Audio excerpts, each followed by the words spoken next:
Well, with government employees out of work during the shutdown, area food banks are working harder as more families line up for food. Jamil Doneth tells us how the Bemidji Community Food Shelf will be affected by a government shutdown.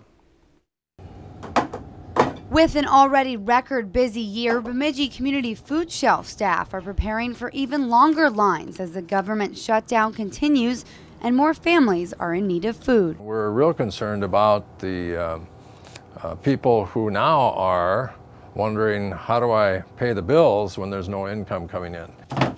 While food and funding distribution was not affected by the shutdown, Bemidji's food shelf has served a record 11,000 people since January.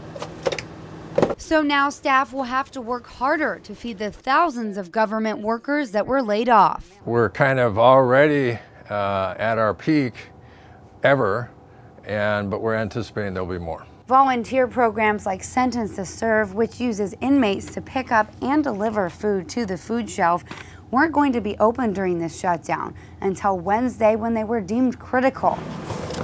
They're saving us anywhere from, I want to say like $600 to $800 a month that we'd have to pay for freight costs. Then we'd have to provide additional volunteers to unload it. This way, with Sentence to Serve, they do it all. But even though food shelf staff won't have to worry about picking up food themselves, they still rely on the 150 volunteers that are needed now more than ever to keep the food shelf running. We couldn't operate without our volunteers. They are a big part of our program. And with more mouths to feed, that means more work to keep the shelves stocked during the shutdown. Jamil Doneth, Lakeland News.